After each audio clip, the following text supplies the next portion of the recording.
Hi, Lisa here. Back again with another conversation with a stranger moment. This one is, I'm actually really excited to share this with you. And it's more to do with the impact of sharing than, anyhow, you'll see what I mean. So, I had shared in my first and only episode about conversations with a stranger moment that I had on a Greyhound bus years ago. It was a 4 hour ride, and the person beside me, we spoke the entire way. And in that conversation, speaking about all these different topics, he divulged to me that he was actually sexually abused as a young boy. And so I shared that. My hairdresser's father saw that, and then he sent it to her. And then she watched it, but she didn't watch the whole thing, but she watched it like a snippet of it. And I guess the part where I shared what he told me. And she's one, she says, she goes, I don't talk to strangers. When she leaves her house, she doesn't engage with people. When her kids are out with her, she says, walk straight, don't look left, don't look right, don't talk to anybody. Worse yet, if someone with an addiction approaches her or a mental health issue, she does not acknowledge. She just stays in her world and moves however and doing what she needs to do. So, anyhow, 2 days after listening and watching my video, she was in a store and she was at the checkout. And this man walked up to her and started to talk to her. And in that moment, she thought of my video and she thought to herself, you never know what's going on in someone's life. So instead of doing her usual ignoring, she turned and she acknowledged him. And he said to her, he was autistic. And that, do you think everyone has something? And she said, yes, everyone has something. She goes, my kids, one of my sons has HDD. I probably have something, but it's not being diagnosed. And he was really down on himself about being autistic.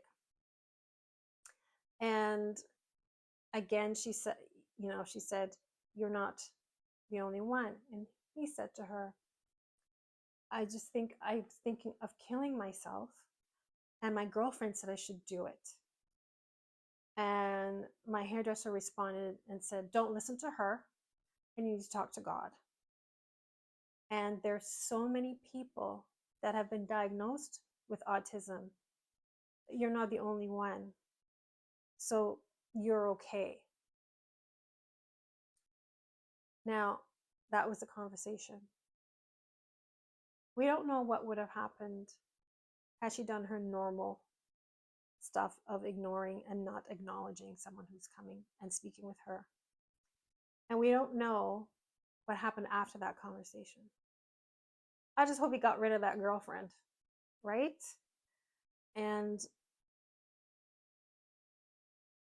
But it was just the amazing thing for me is that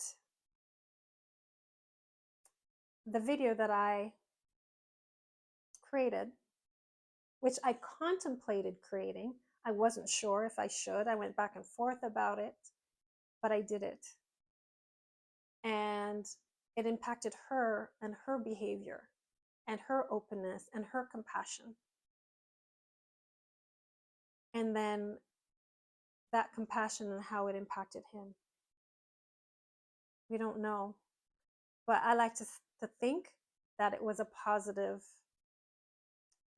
reinforcement for him that he's okay and that he doesn't have the thoughts of suicide.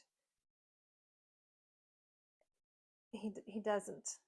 He clearly, he needs professional help. But I do hope that short encounter really changed the way he was thinking about himself. So